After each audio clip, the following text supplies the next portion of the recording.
Okay, thank you everyone for being here today. We're gonna call this design council meeting to order. Some preface here, I am filling for the chair and vice chair, but I will do my best to keep things rolling, keep things on schedule. We don't have a quorum, so we can't vote, but we will move forward. First item on the agenda is approval of meeting minutes. I know we can't take a vote. Did everyone review them? Comments, questions? Didn't have none. Okay. We will do e-votes later. Okay, moving on. I see Ella is in the house. Ella, Yeah, you ready to present? should I still go noise? Yeah. Need votes, okay? We are. Okay, we're going. Yeah, hey y'all. Up to Ella.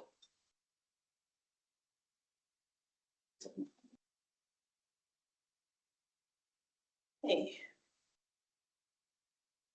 I'm gonna take this part off, it's unbelievably heavy. I don't know what I was packing to be ready. All right, my name's Ella Monique Backus, and I'm the owner of Wisdom Tree Arts.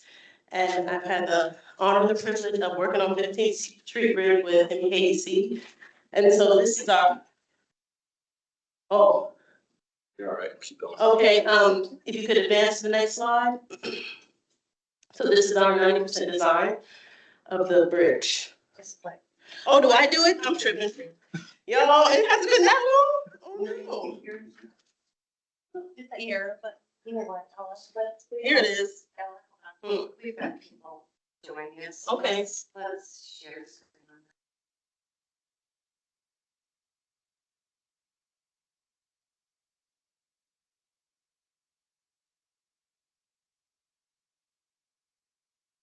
that.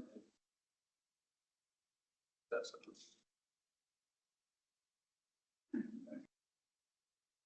Okay, awesome sauce. Okay. For you. Let's see, soda.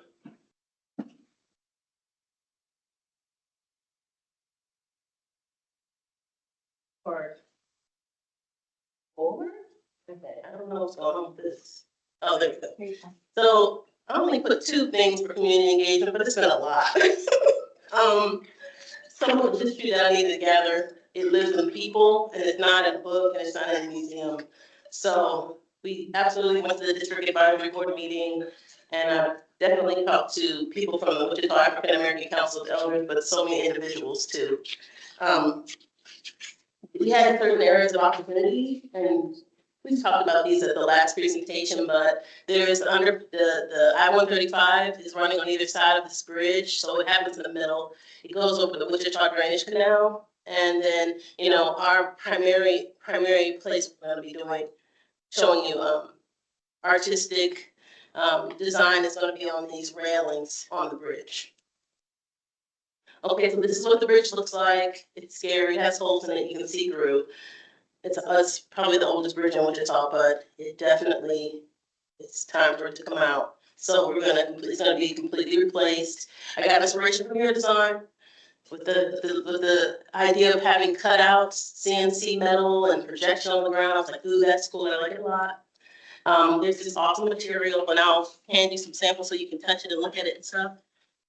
Called diacrylic. It can be glass, it can be plastic. And not plastics around, there's different ones. And this material is really exciting because it's dynamic. And what happens with it is, when you are looking into it and you're passing by it, it changes colors. The light that is projected through it is another color. So it's a really dynamic and beautiful material. The other material, and I'll give you some samples so you can hold this is a polycarbonate. So you can see an example. People use this on bridges in other cities and other applications like that. So it's a really strong material. Okay.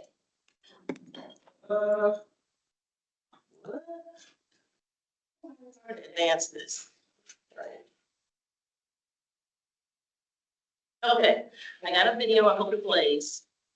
This is an example, so you can, it's hard for me to explain the dynamism when it's, I mean, it's bigger. Okay. So in this example, one of the layers of glass is printed on black and white for photography, and then there's the other layer is acrylic. So you have regular black and white printed glass, and you have these two printed on two different layers. But you can see the person is reflected in with a certain color. As you move past it, changes colors. It's doing a lot of different things. So this type of approach of printing black and white photographs on acrylic is one of the applications of the material I like to use on the bridge. So in this instance, this is like some sort of like a retaining wall type of thing. So there's concrete behind this. You can't see through the glass. And you don't have that element to experience in this context. But on the bridge, you would be able to. Okay, so let me see if I can go back to our presentation. This one? Is that it? I don't know. No, that's not it. I don't know where it is. Anna, where might it be? Which one of these tabs? Keep clicking back. Is that what I gotta do? Maybe? Yeah. Some back button. Let's go. Okay. And then the next, no.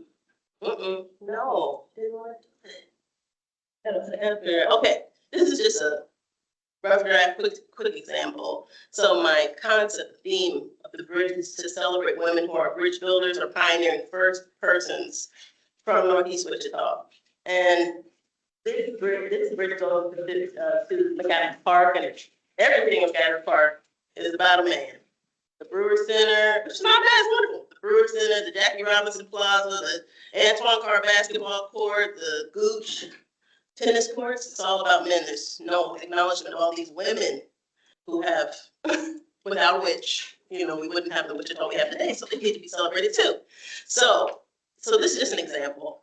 One more thing about this. So this symbol that's on the right, this is a symbol that Aletha Faustido identified, which this symbol means hope. And I will, if these people are living, then I will ask them, what's the symbol that you feel this represents you in your work, in your life, in your mission, and the things that you've been able to accomplish? And that's what she said. Okay, so this is a kind of like a rendering of the bridge. And so you have these dichroic panels. These aren't printed. And then the ones that are printed are in the middle of the bridge. And the idea is kind of like a sunrise, sunset type of dynamic with the colors of the dichroic that'll be selected. And these are light towers that happen. And so each of these symbols mean a different thing. These first two on either end, this is the symbol. It's like a comb, like a pig, but it means like positive feminine qualities, like taking care of yourself and, feminine qualities. That's what it means. And this one on the left means Goddess Supreme, which is basically what warriors wear, kind of like in Ghana when they, battled against the British for their independence. This is kind of like the symbol that they carried forward, this symbol, because, they're outnumbered, they don't have the same type of, weapons and things like that, but they were victorious. So that's what that means. And then this one is like maternal love, like positive motherly love is what it means. This one right here, and then this one on the right means somebody that passes through the fire. So it's like endurance. And then this one with the bird that reaches back. It has an egg, it reaches back to an egg, so it means go back to the past and learn from it. Learn from the past so you know how to move forward. So that's what it is, this bird that turns its head back to the egg. All of these are symbols that these women all have in common, everybody who's represented here. And then these two panels that are on this edge that turn out, those are like informative. Like, what am I looking at? What do these symbols mean? Who did this? Who are these people? These are more informative panels here. And then these light towers, the way that they function, it's CNC cut steel with that polycarbonate and internal layer in their lights. So there's lights internally in the in these. They go between, I can show you here. Some of them happen under the bridge, so those are 9 feet. And then the ones that are, as you move towards the center, are 10 feet. And then this is just showing you half of the bridge, but basically those Adinkra symbols can be printed on that, the same way that film happens in the polycarbonate, that Adinkra symbol can be printed on an internal layer. And my hope is that it will function the way that that other bridge does, where light will shine through it and it'll project onto the bridge tag. And I did every other one because the opposite side would have the symbol in the side that doesn't have any, so you don't have overlap. So that's why it's like that. And then this is just supposed to represent those dichroic panels, and then the ones that are printed, and then dichroic panels leading off on or off, depending on what side you're coming on. And then, wait, that's it. That's all I gotta say. So what questions do you have? Comments? Feedback? Talk to me about the dichroic panels for just a second. I've worked with them, and I know that the actual magic is first surface on it, and it's not embedded. Oh, well, it can be. So like in the example that I passed around, it's in between the two layers of glass. Oh, is it? Mhm. Yeah, there's two different ways, and so I have two different So companies. you've got it. See, it's in there. Cool. So you can see, here's the glass edge because it's inside of these layers. And this one is with a film. So this one is cool because, let me see if my flashlight will work. I don't know. Let's do it in here. I don't know if you can see it, but if I Sure. move it, it's a different color that shines through it. Beautiful. It's beautiful. It's precious and beautiful. So that's why I'm like, oh, we need this. But it's in between the glass. It's not on the surface. This company does a different method, but I don't think this is the same type of film. It's there's some treatment they have, I think, that is on the surface with this manufacturer, but this one is internal. I was gonna say I'd really recommend, if we can afford it, to try and use the one that's encased in there, just because of vandalism and the likes. But I also know it gets really, really pricey. Mhm. And the stability of it, I see that you've got some really long spans of it there. Are they supported by some kind of mullion, or what's the? Yes, so that part is really the rail itself is really makes a frame around it, and you can't see it in this elevation, but the rail makes a frame for the glass. Covered the whole way around All it. ends, yeah.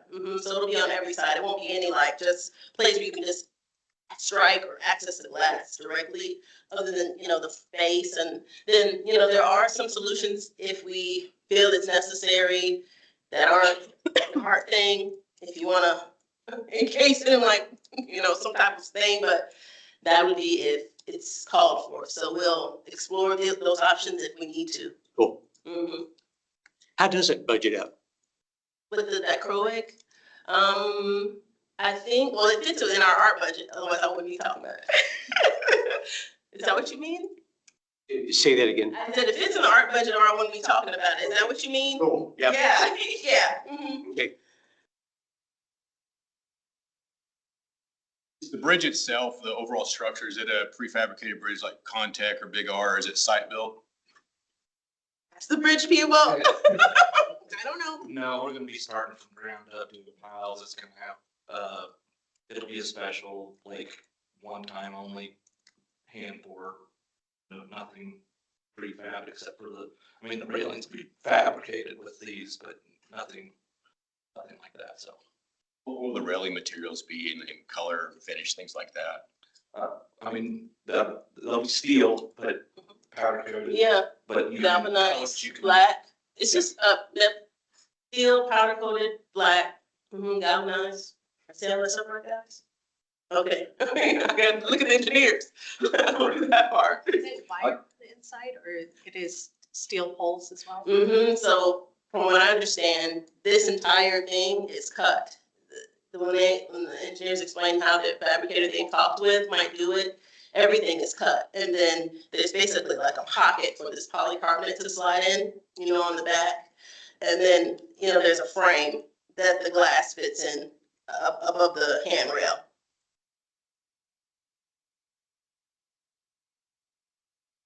Anything else, you guys? Yeah. Mhm. The light towers those are separate than like pylons that connect with like KDOT, right? Right, so I should have had this other picture, but basically, what do you call the things that stick out, guys? What's that thing that sticks out that the light towers are on? Pier of the bridge. The piers of the bridge will extend. Pier caps, okay, so when you talked about pouring the concrete, the pier caps will extend and these light towers sit on those. Okay. So they're not like on the walkway of the bridge, you know, you have like your regular concrete walkway, your railings that have these polycarbonate and Dacro, and then these light towers sit on the piers that extend out. But they do not attach to the overpass. Oh, no. So that's what I'm saying here. Okay, where it says this line right here is the top of the bridge. I mean, it's the top of the underpass, and this is the height of the tower. It doesn't attach. Nothing, so the only thing that might happen under the bridge is not art. It's just, you know, they have those nasty acid lights that buzz. Hopefully we can replace those since I think they're city stuff. And before I wanted to, you know, like paint a mural under the bridge. No, we can't do all that. So maybe we'll have light, maybe there'll be a light filter that shines different colors with those lights. Those commercial lights will be replaced. That'll be about, I mean, it might look like the sky sort of, but it won't be anything that's like the level that I wanted to do. My other question, this is a pedestrian only bridge, right? Mhm. Are there going to be any bollards or anything preventing? Yeah, I think there are bollards that happened before this, so I don't think there's anything in my presentation that would show it. Like, I don't think There's- so. there's gonna be a baller on the path, yeah, We could make it bigger. the little black, ooh, Will that help? yeah, that's fine. There'll be one there and then one to the south at the entrance for the bike. Not on the bridge itself. Not on the bridge, okay. And then my final question was, do you know who the other women will be? You showed Senator Vasquero. Do you have a list of others that you're working on? Yes, this is hard. This is really hard. At first I was like 12 people and I was like, oh no, it's so many people. So I didn't bring it in, but I have this book that someone local published. And I mean, I had to ask somebody for a copy because you can't buy it like off the shelf. And so she has so many women. So that's why I said I have to try to narrow it down to people who are like first, who are bridge builders, because there's so many. So potentially when I do this, it doesn't have to be one person on a panel like I showed. It could probably be multiple because the length of the panel would allow that. What would likely happen is everybody that relates to a certain symbol or principle would be together. So this is the one that's all, everybody is on the same page with hope, or everybody's on the same page with learning, you know, or wisdom or whatever it is. It is absolutely a difficult thing to make a short list because there's probably 120 people who, like, we know, because we see them everywhere, that are living now and have lived. And I mean, Wichita is a place where you can still be a first right now, you know? How are you applying the graphic onto those? So it's kind of the way that, there's two ways that can happen. Either like Chester Lewis Park where it's ceramic fruit and it's printed and it's baked. And so because you have multiple pieces of glass that are tempered and laminated together, essentially, one of the layers of glass has to print. You know, so you print on one piece. And so you have multiple opportunities. You have the front and the face that people can, you know, this, you know, outwardmost, the other side of that, this side, and then this back side. So you have multiple opportunities for where to put different things. So I don't know which layer the printing will happen on. That's gonna be like, ask the glass people who are gonna actually fabricate it, but it's on a different layer than the film, the Dacro film happens. Is it a screen print, or I noticed the ones that you were looking at had some great gradients to them? Yeah, so Photographic process, or what's the process? now they have these machines that are like, I think they're amazing. Like when I did those paintings for Chester Lewis Park, I was shocked how much detail they could get, like down to my brush strokes with this machine, but it's printing. So it's a flatbed printer. Sort of, but it prints, you can print with ceramic ink, so like what's on dishes, you know what I mean? Yeah. But it prints like so true to color, but we don't even need that. We just need black and white but it's the gradients and all that, they have the capacity now with these machines. They're multi-million-dollar machines that can print that level of detail. It sounds to me like you've thought all this through from perspective of trying to keep that uppermost surface just pure glass so that it can. Yeah, right, absolutely. Because I mean, really, if somebody spray paints it, you can just scrape it off. I mean, you can't scratch the glass or anything. It's just, glass is the longest lasting thing. Glass lasts thousands of years, you know?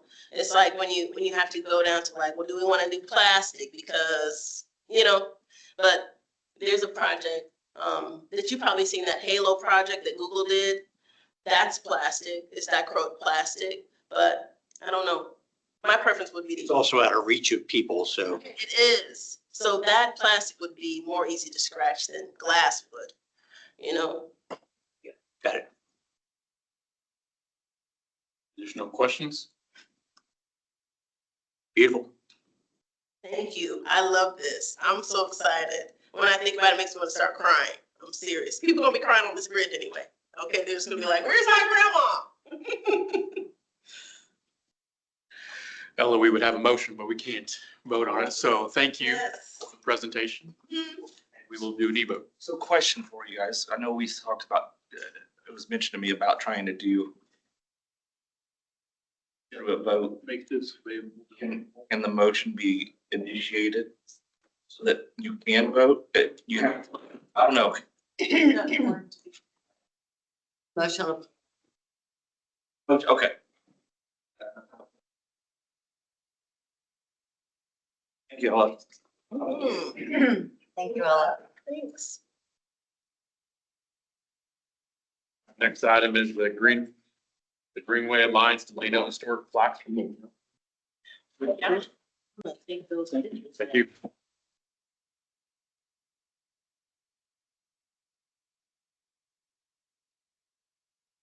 Which button, Ella? Which button moved the slides? I had to right click. I don't know how to move them. I had to right click and hit forward. Oh, that, It's like the keyboard isn't connected or something. no, that's not right. Does the mouse work? Well, it showed up once. Oh my gosh, I could have scrolled up. Okay, I missed that totally. Didn't even try to scroll up. Hey, Lindsay. Didn't we already look at this? Okay, okay, wonderful. The park Motion last time. to decline. Yeah. And it That's was okay. based on not enough information. Yeah. So the applicant was not here. Do it by touching. We're here now No, to provide some additional context of what they want to do. Oh, okay. I will say, so Okay. it happened between the last time design council would have, because it also went to park board and park board didn't approve it. Now, park board Okay. did it Cool. coming back for Just gotta use the hands. Nice to see. the location of where. It's nice to see you guys and to see Brett again. This project with the Greenway Alliance, Greenway has been around a long time. This is an old project. Okay. If you can imagine back in 2016, we were coming up about a year and a half away from the anniversary of the Chisholm Trail. And we were looking around. Larry Hoopner was the landscape architect at the time for the city, Parks, and our group, the Greenway Alliance, got together and we developed a whole series of programs and placards and markers and all sorts of things for the city and the state as well about the founding of the city of Wichita. As a matter of fact, my name is Hoyt Hillman. I'm the current president of the Greenway Alliance. With me today is Mary Lou Rivers, and she has one of the plaques. These plaques look like they are bronze, but they're actually a composite. It's not only less expensive to make, And but it suffices and serves the same way. And when we present these things, they'll be at an angle so that they're not walked on a regular basis. So they actually survive. But if you will, we'll go back to 2016. And the group, including Larry and the park department, and by the way, I was on the park board at the time, we met in this room. We got together and went over to the West Bank on the west end of the Douglas Street Bridge. And we were looking around, and across the street over at the church, not where anybody saw it on a regular basis, was this wonderful marker, Chisholm Trail marker with Jesse Chisholm's picture on it. But it was sort of sitting at an angle, and it was old, and it wasn't really well displayed. So, and then we come back across the street to the where the end of the bridge is, and we're looking at a non-functional, kind of broken down, with a few cracks in places, McLean Street fountain. Okay, we got a year and a half to get ready for this, and so we got busy and did all sorts of things. We identified across the state all of the Chisholm Trail things that took place, and provided a lot of the history. This is a map that actually brings the Chisholm Trail through the city of Wichita. So we figured that out, and in doing so, we worked with the city, and Mary Lou took special pride in doing this, and actually put up Chisholm Trail markers running down Douglas. And this was a big thing for her. And what we did then was to start a series of plaques. And you have, actually in your pictures, you have pictures of the plaques. Like this one, for instance. There are a set of 8. Mary Lou's gonna bring it up here. This is what they look like. Okay, there's a set of 8, and I would recommend that you actually approve, if you've gotten funds, actually approve a 9th one. I can tell you about the history of that as well. But the set of 8 were approved at that time by D'Angelo, and the park board and the staff and the city council. They all got a chance to look at this and look at the history. We went back to WSU and confirmed the history on these plaques, got everything collected together. And then prior to the anniversary, we actually started putting the markers out. And that's Greenway has been working with Parks and Cowtown and others for many years. In fact, we actually started, and Mary Lou was one of the founders of Botanica. Her picture's on the wall up there, and we met for many years at Botanica. And everybody else, I think, was paying rent. We were getting the room free at the time, but I want to go on to the slides here. See if we can. Oh, that's good. I like that. Going to the bridge. There we go. Okay. Greenway Alliance has been fundraising, just like we said with Botanica. We've been fundraising to support parks, paths, and trails. And the markers we have on this Chisholm Trail is a good example of. We actually went out and reconstructed and replaced some of the markers along the Chisholm Trail. And this is a map. Believe it or not, there is Chisholm Trail that goes right through the state of Kansas and right through Wichita. And this pretty well covers that. And what we did in our fundraising efforts, we would sell these. We had all sorts of other things related to the Chisholm Trail. And this helped us in document the history of the city of Wichita.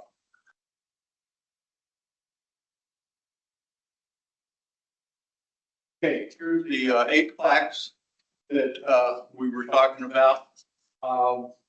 There's a chrome longhorn, which I think, has everybody seen that on the left end of the bridge? Okay, good. There's mulberry tree, which was, that served as a marker for the Chisholm Trail. Believe it or not, in 1867, there wasn't a whole lot of trees in this area. And the mulberry tree, for some reason, had survived.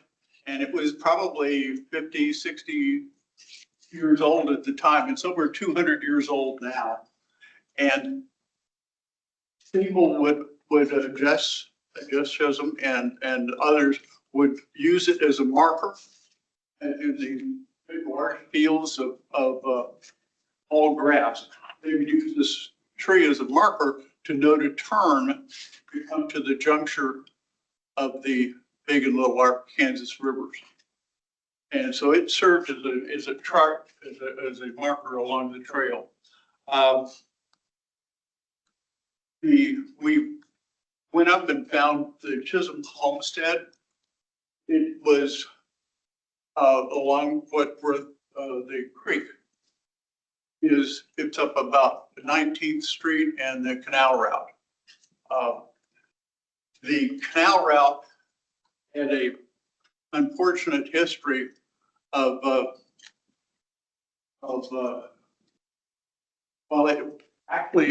it solved a problem. The Chisholm Creek came in through and flowed through downtown Wichita.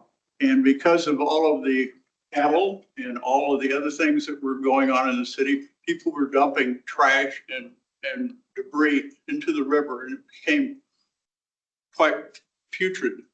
And so the city of Wichita basically straightened it out, put concrete sides on it, and ran it through to get it out of town as quick as possible because of all of the butchering that was taking place up around 21st Street. And they were dumping all the blood and every guts through the city. So believe it or not, at one time, that was a pristine river. And that's where Lizzie Chisholm actually had his home. And we found the location of the homestead. And it's, we put up a marker up there. It's just to the east side of the canal route, about 19th Street. And it's a beautiful spot. And it's where the two creeks used to come together. So we put a memorial there. The city came out and helped dedicate it. And we gave it to the parks. In fact, all of these placards basically are on parkland. And so that works out well. The one at Union Station was not parkland, but it was a critical part of saving Wichita and bringing in the economy into the city. Because once you drove the cattle down here and got them into the cattle pens, you needed a way to either drive them on north to Abilene, where the train was at the time, or as a couple of years later, as the train came close to Wichita, some of the marketers and entrepreneurs went out and got a hold of the train people, and they wanted to run it right through the center of Wichita so that they could convey their cattle on forward. And Wichita was making a lot of money in those days, and it's really a critical point. And so we've got a marker there that describes that situation. We also had a lot of interesting things and colorful things that happened in Delano. There was a couple of dance halls in Delano, and at the time, the cowboys coming through wanted a party. And so we had gunfights, we had and one of the events was between Rowdy Joe and Redbeard. One of the placards describes that particular gunfight that took place basically on the west end of the Douglas Street Bridge again. And then we had the typical Sunday morning bathing of the doves that went along with the dance halls. And there was a problem that this happened in 1872 and 1873. And the gals would go down to the river after a hard Saturday night, and they'd clean themselves up. And then they would be basically naked, and they'd be running back to the bridge and back to the dance halls where they left some of their dry clothes. And the cowboys would get out and celebrate, particularly on the west side. But the real problem occurred because it was Sunday, it was afternoon. People on the east bank, the proper side of town, would quite often go down to the river with their picnic baskets, and the wives would be along, and they would set up for the husbands, and then here these naked girls are running by on the other side of the river. This became a problem for the city. And so the proper side of town passed an ordinance that basically the gals could not bathe during the sunlight hours. So that became the story of the running of the doves, which is portrayed in this particular plaque. And but what happened on a weekly basis now takes place on an annual basis. And the running of the doves is something that the Delano participants, they wear their bloomers and they race usually during Riverfest. And it's a part of history, and we love it, okay? Let's get on to the next slide. The 8 slides, or the 8 plaques that we had, 5 of them were installed immediately, but 3 of them were held back because we were looking at further developments on the West Bank. So we didn't know exactly what was going to take place. Well, just here recently, in the last 6 months or so, they have finished the Delano Trail through the center part of town. And so we think it's an appropriate time, even if it's 8 years later, to finally install these plaques. And we're obviously requesting that yours help us with that. This is what a typical plaque looks like. It raises it up off the ground. This was an interesting story of Mary Lou's influence with the county and her famous efforts with Botanica brought into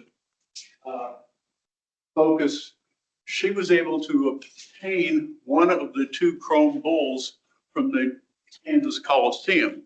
It was changing hands at the time, and they wanted to get rid of these 2 bulls out front. She got the best of the 2 bulls. The county actually gave it to her. She passed it on through D'Angelo and got it to the park department. Park department re-welded parts of this together, and we cleaned it up, and then we found a 10-ton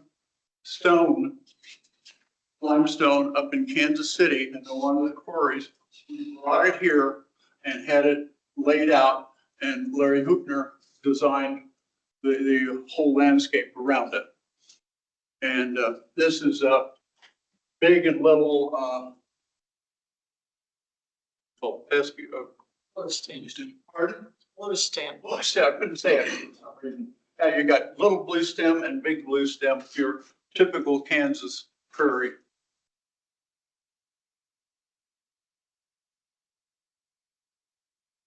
There's a gunfight. You can read the words. I'm sure you probably got a chance to see that. But again, that took place on the west end of the bridge. We found a spot on the west end on parkland again, that park's already approved. And it's right about there.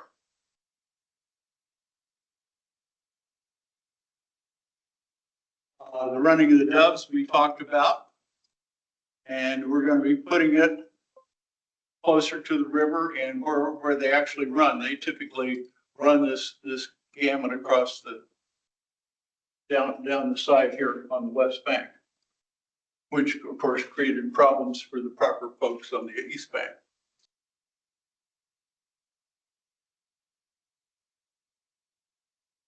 Okay, the two dance halls were in this region, actually out about here. And the closest piece of parkland that we could find was along the edge of what we now know as the McLean Fountain, but was moved from us in this area over there. And it worked out really well.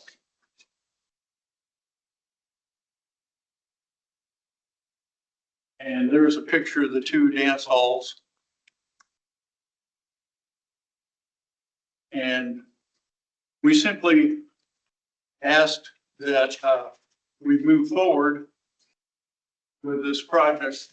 I know you don't have a quorum to vote on it today, but the truth is it was voted on and passed, and it's all going to be on parkland, and Park has approved it. So I would appreciate your support. And when you get a quorum in the future, I would hope that you'd adopt this. Thank you. Thanks for sharing the history. Yeah. Additional questions, comments? It'll be installed by park staff, is that correct? Yes. Yes, it continues to be installed park staff, and again, we will donate it to the city. There's no nickel out of you guys' pocket unless, of course, you want to do another one. Mary Lou, you want to tell us about the one that probably we could have put out, I mean, the Four Horsemen? You want to tell them about the Four Horsemen? oh. Wichita was pretty well getting to be on the map, so to speak, in 1872 when you had as many as 10,000 longhorns coming through daily into the stockyards, which was south really of where Union Station is. The many acres in there that they were stored in, and then the longhorns were shipped on from there. Well, about the time that Newton said, we've had all the cowboys and the prostitutes that we want up here, go ahead and take it. And J.R. Meade, Griffinstein, a number of them said yes. But there was a new group of contenders, so to speak, from Park City. Now, this was the original Park City and not Park City that you know of. If you think about Mays, Kansas, and Mays Road, if you travel on up the road to where the river is, on each side of the river at that point is where Park City was. They had sent out dispatchers, cowboys, and whatever to convince the owners of the herds that were coming up to come on up there. However, they did not have a depot and a train station there. They didn't explain exactly how they were going to manage that, but they were wanting to take the traffic away from Wichita. One morning, bright and early, the Four Horsemen, Meade, Griffinstein, the sheriff, I can't even think of his last name. Anyway, they got up and met the herds, many of the herds that were shifting off of the trail, and had breakfast kind of with them out in the middle of nowhere, and talked about what they were going to be facing. Wichita was already set up for it, and whatever. To be perfectly frank with you, J.R. Meade bribed them. And, No, Yeah. no. It's a typical Wichita tradition. We voting on that? and he said, you know, it's a lot more convenient for you to come on into Wichita and for the Longhorns to go off from there. And they decided that was the thing to do. Consequently, Park City doesn't really exist anymore, except if you know where to look. And one of their buildings is now in Sedgwick. So that kind of kept that on the line. And then, as you can see, even on your map, the trail went, the distribution points went on south from Wichita. That's your history lesson for today. Yes, one of the questions that came up last time when we didn't have you all here presenting was how they would be mounted. So I just wanted to confirm what we saw in front of the bowl sculpture. It will be the same mounting, like Yes, they'll be as a matter of elevated fact, the same placards and these pieces of concrete have been sitting in Parks storage for the last 8.5 years or so, waiting for these last 3 to be installed. So absolutely, they were all out of the same cast. Concrete mounting post. If you wanted to add it to your history, because you keep calling that a bull sculpture, it's actually a steer sculpture. That's the new one. Yeah, that was, Carrie did that. So, Well, if it was a bull sculpture, it would have another appendage on it, but it was actually welded off when it was delivered to Wichita. So, yeah, there you go. All right, let's keep it moving. thank you. Thank you, Hoyt. Item 3.3, the NEA Our Town Grant Public Artist Toolkit.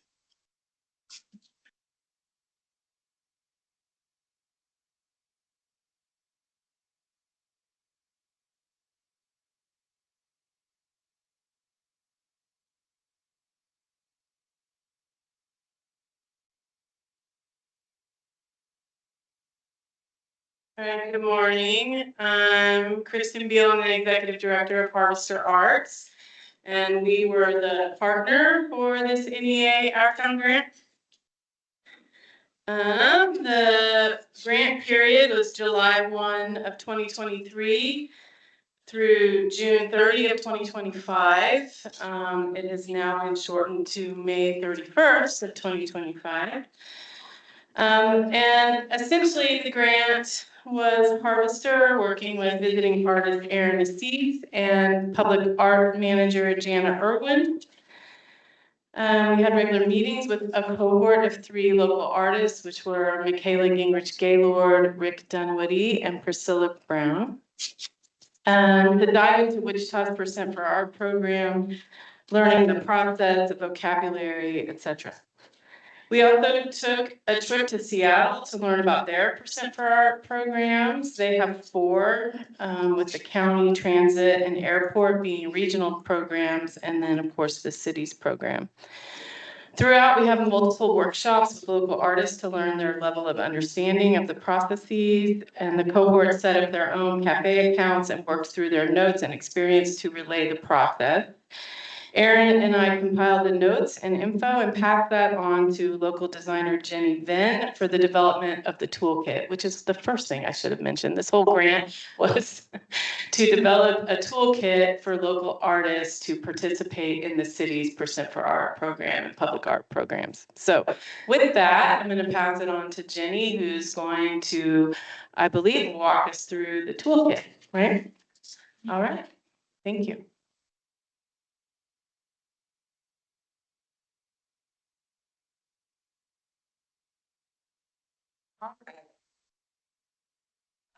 Couple of things to preface here.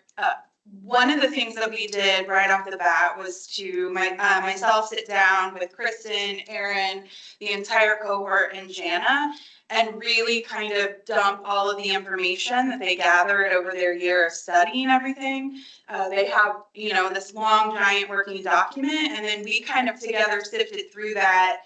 And my goal was to really distill some information into a pathway that we could turn into a toolkit. So they really brought this kind of wealth of information, and it was not organized. So then that was where we all started, basically. So what you're looking at here is designing the whole experience. So I wanted to run you through everything that explained what we did with the project, or what I did specifically with the design.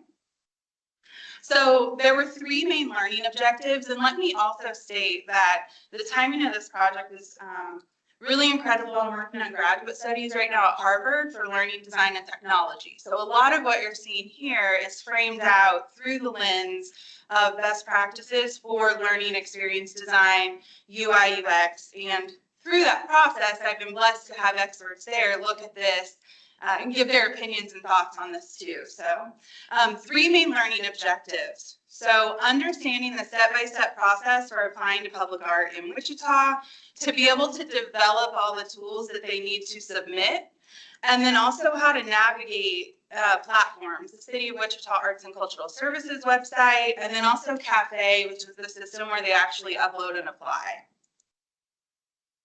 So the first order of business, like I mentioned to you guys, was to really create organized, simple, actionable steps. It's honestly a very complex process, which is why a lot of local artists don't usually submit. So knowing all of those issues, how do we actually create a pathway for this to become a real thing for artists that have no public art experience in Wichita? Design-wise, I worked really hard to distill the design elements down into the absolute bare minimum that could be there, so we had ultimate clarity. And if we think about semiotics and we think about a journey, which is what we wanted to take these folks on, the learners on a journey of applying for public art in Wichita, the arrow was really the most common symbol that we could use. So you'll see the directional arrow used throughout, and then also that idea of a circle, which is the idea of a completed path. So a completed submission. So my role was to design and art direct the toolkit, to organize and edit all of the content, and integrate learning experience design best principles, as well as UI, UX best practices. And then also there's a video tutorial series that goes with that is created by the cohort. They're actually working on that right now. They're doing screen recordings to walk people through some of these, which we'll talk about in just a second. So I want to talk a little bit about the learning design principles that are involved here. And I also want to say, you see the shift in color on the last 2 slides. Those colors are from the City of Wichita brand kit. There's been a couple of things I've had to alter so that we have screen digital reading accessibility. Some of those colors didn't translate so well. So I've had to edit things very slightly to make those work as much as possible. So we really focused on the toolkit having learner-centered design. So what are the real questions that these local artists are asking, and how do we answer them? Also to create a scaffolded learning path. So how do we take them from A to Z? And also knowing that we don't have much time here. So the tutorials are very short, they're targeted, they're very intentional. We worked hard to have very little fluff in all of this.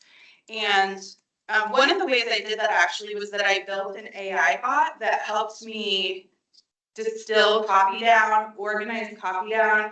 I built it in a way that asks it to create things at a 3rd grade reading level, which is, we know the largest percentage of readers tend to stay at a 3rd grade reading level, which is just the reality of where we're at. And also too, how do we format this text for neurodivergent brains, which we also know are in a high percentage in creative communities. So AI helped a lot with that process. I took information, Kristen and Aaron provided all the copywriting for the book, and then I worked with the AI bot that I built to organize all of that down.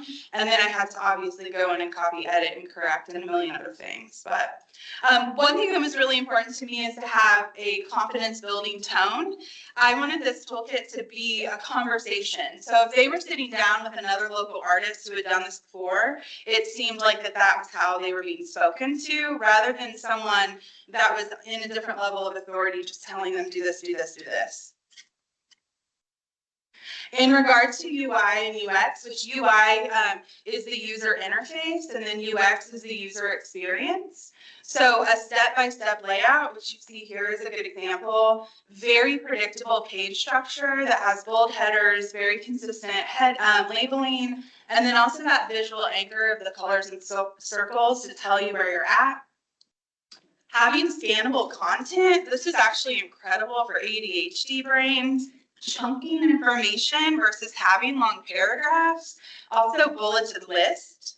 So very short paragraphs, bullets. Also, if you look throughout the toolkit, you'll see that there are sections that are bolded. Our brain can register that first and then go backfill with the other information. So if you're working with a neurodivergent brain that just has no patience and is scanning through, they're going to catch those bold things first and then can go back and plug in the dots where necessary. Large legible font and steps visually prioritized. So step 1, step 1, 2, image list, etc.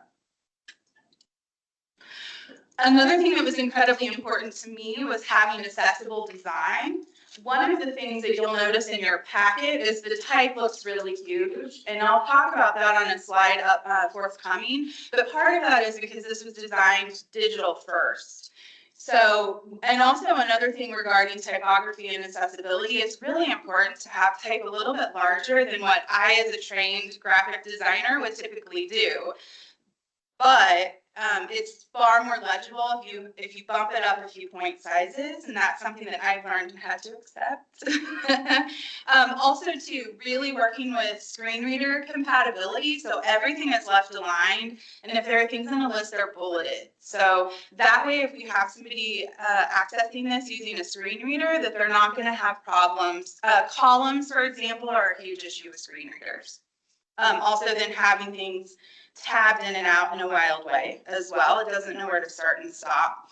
Also using plain language. Instead of using artistic creative jargon, we might be working with artists who graduated high school, who have been working artists ever since, and they might not have a higher education language in the creative arts, if you will. So how do we have plain language and speak to everyone here instead of a select few?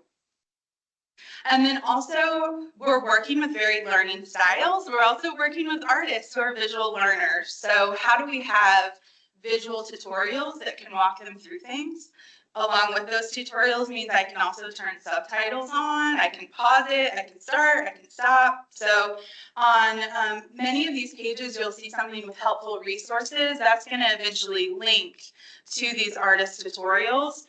I also have built a set of templates. So if an artist has never made an image list, they have a template that they can use and download and create their template from. The same with an artist resume, which if you've never made an artist resume, is very different than a regular job resume. So we also are including best practices and examples of success. So we have 2 artists, Lindsay Knodel and Armando Menares, who have said we can use their kit, and they also are just spelled out in this really beautiful way that we can easily share as a best practice example. So with it being digital first, that's why it looks huge on your printed out piece of paper, because if you were to look at it on screen, that type would actually look very proportional. One of the reasons we wanted to do digital first was so that it's always up to date, so that this can be an agile, living, breathing document and toolkit. If something needs changed or addressed, we can do that easily at any time. That's happening as a Canva public view link. Part of this also too, this could have been built as a website, an entire website. That wasn't in the framework for this particular grant in this moment, but a digital PDF was. So we backfilled with everything we can do to make it accessible and digital first in that way. Because it's a Canva public view link, it can be looked at on any browser, any phone, any tablet, and automatically becomes accessible. You can actually change the language in Chrome browser. It'll change the language on the document. Same goes for screen reading. So also too, the beautiful thing about Canva is that you can track the viewing of this. So this is just a screenshot as of Friday of where things are at. And I actually was pretty stoked that the view limit, or the view time was 15 minutes, which that's been us working on it. But it's nice. Like when you look at social media posts, you'll get 2 seconds. So I'm excited to see this data so that we can change, update, add to, remove along the way as well. Also, because it's a digital document, we can have links that will automatically link to those templates and videos, which is great. And then we can also, as you see, have a printed version if somebody needs access in that way too at any time. And we can even reformat that if we wanted to have a digital version that wasn't so Reader's Digest large, which is easy to do. Where we're at right now is this kit is ready for user testing. So I have built a user testing form that I believe you also have in your packet. And that's really to have Wichita-based artists assess the tone for us, the ease of navigation, how clear were the instructions, and then we can go back using that data and make any small tweaks that might need to be made of like, oh, I don't really understand how to get to cafe.com or callforentries.com, or, you know, there's some information that, because we've all been working on this for almost a year now, some more than a year, or being so obvious to us, we have that bias. So we want some fresh eyes on it to user test it. And as of Friday afternoon, this was awesome. There's now 50 artists that have opted in through the Wichita Art Scene Facebook group. I just made a poster that, hey, who wants to help make public art more accessible in Wichita? I need your help, and explained that they would be user testing this toolkit. It was at 34, I think, when we met, and then now it's up to 50. So that's pretty cool. And we're ready to get this out to them to test.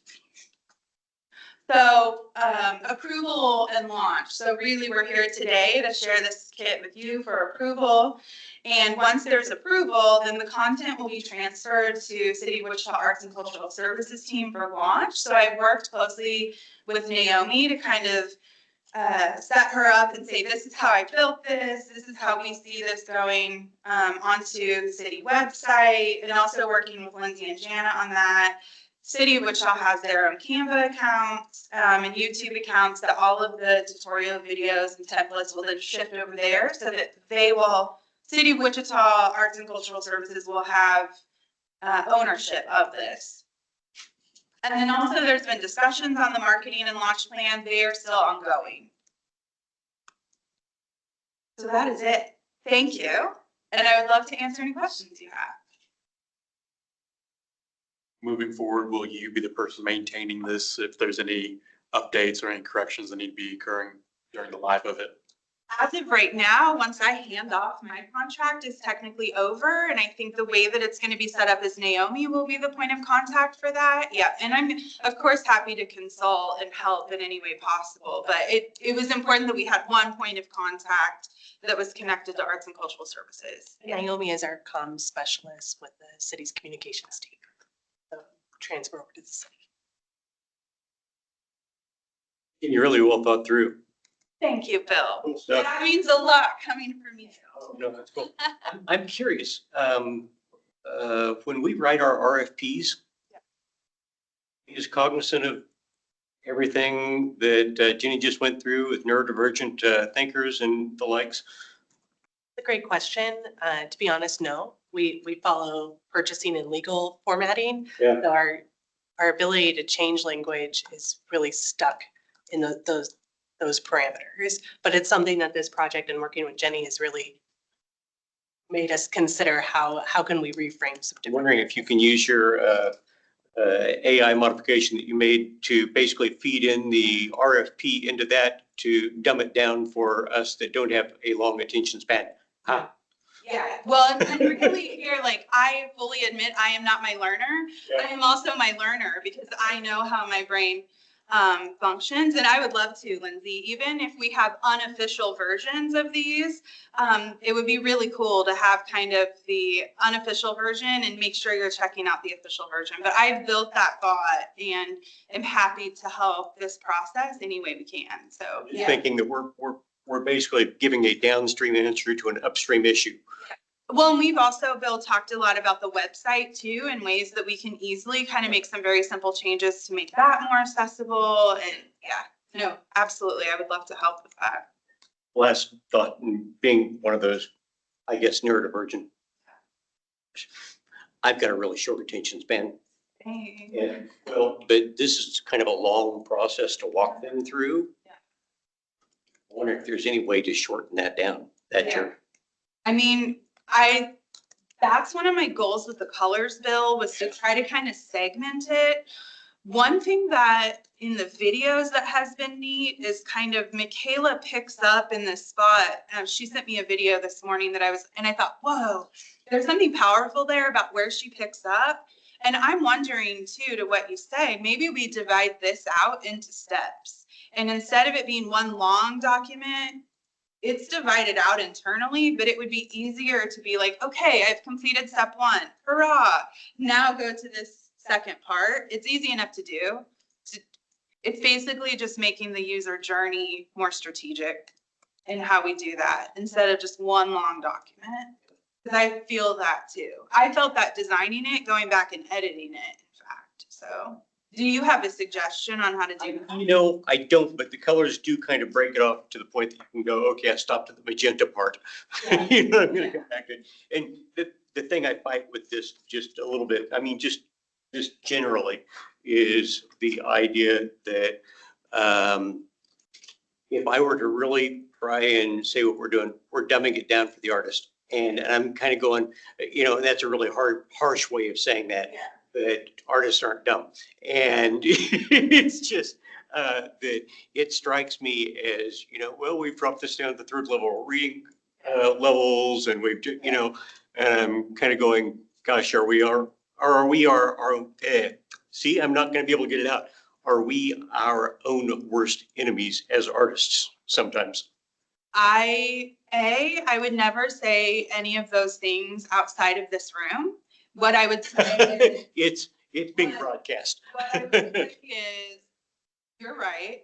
What I would say is we're making it accessible.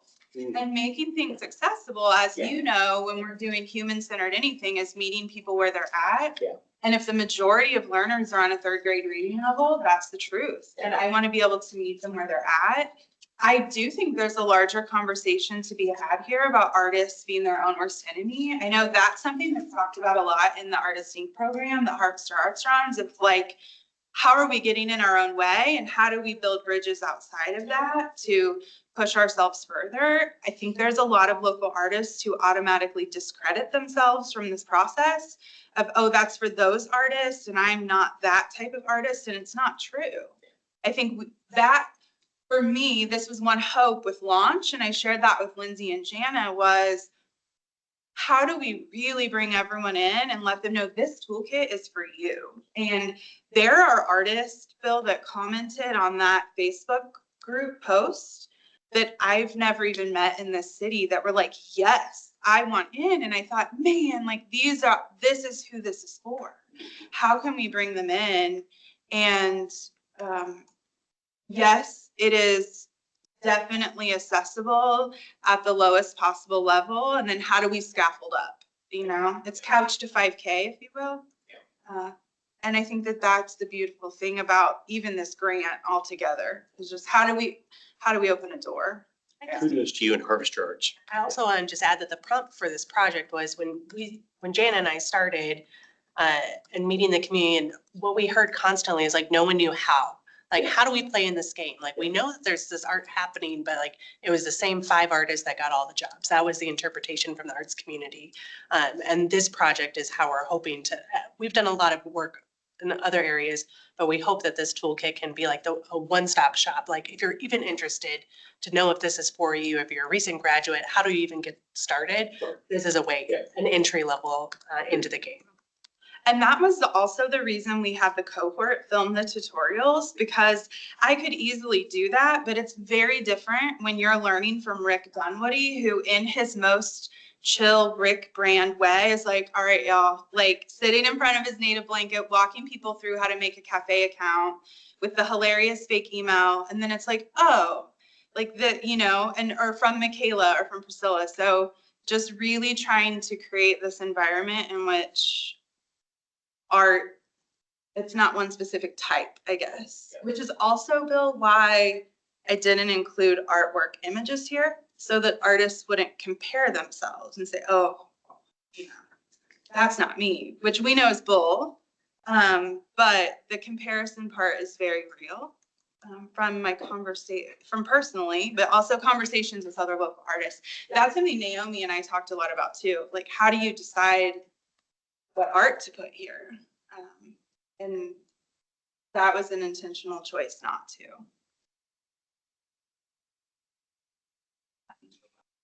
Any other questions? Thank you. I appreciate that. I don't, Jana, is that it? The last slide? Okay, I cool. believe so. All right, I'll leave it there then. Yeah. Thank you.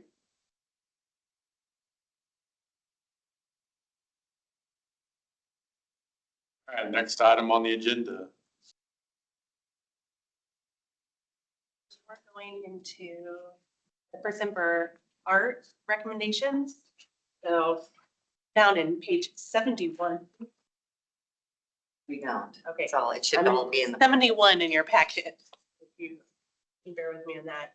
And then also on the back page 72. So 71 is where the design council landed, I believe, from all of our notes on allocations for 26, 27, and 28. There are some suggested adjustments based on just where the CIP has moved around a little bit since we last met. So if we look on page 72, this is where staff would recommend design council shift some things around. Notably in art maintenance, bumping it up to 170 in 2027. Not sure why it was just left at 160. 160 was what our previous amount was, but now we can do up to 10% of the total fund. So 170 would be about our max. So we would suggest capping the art maintenance budget across the 10 years, but really definitely the first 3 years. And then shifting out, Indian Museum is going to likely get pushed back to 2028 to start. And so that would be the design council approved or recommended 2 different projects.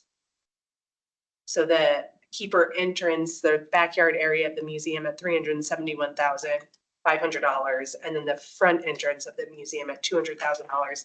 We recommend just the way we think the project is going to fall all together in 28, 29 to do a lump sum for that.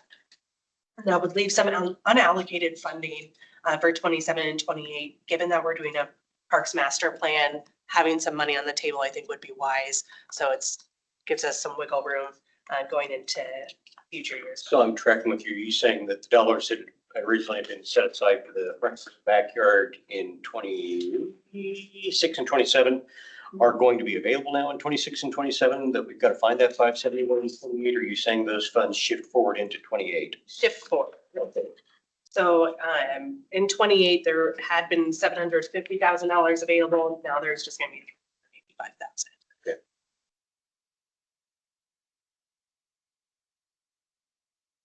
So instead of allocating the funding in 27, just allocating in 28. Okay. That still leaves 361,000 unallocated for 27, 385 for 28. 26 is pretty $3,000 on the table. Okay. But this is the project list that we think is pretty complete based on where we think the CIP will land. Obviously, it hasn't been approved by city council yet, so projects can still shift a little bit. But this is kind of the culmination of the design council's retreat and then some staff. You suggest we revisit this when we've got a quorum, or what's your suggestion? Well, it definitely will require a vote, so we Yeah, can, but yes. I'm just curious about. The challenge is we ideally would need to get this to the budget office to include in the budget packet Yep. that city council gets before the end of this month. So we would like a vote on it before the next meeting. What is the plan on e-votes on this? Are you guys going to drop out something to the council yet? So, yeah, so I'll send out an email to the council with a link to the meeting recording. Okay. So that those who are not present can watch the meeting. And then we'll ask for motions to be made and then approvals. There'll be a lot of email chatter. There'll be a lot of emails. Thank you. I'm sorry. Any questions?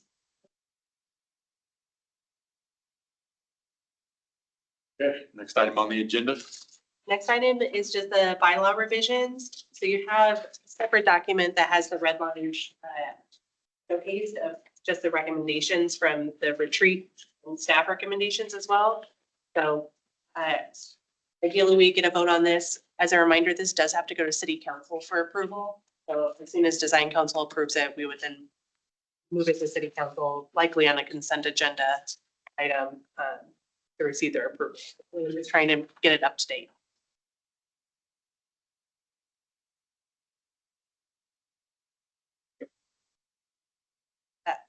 If there's any questions or further edits or none.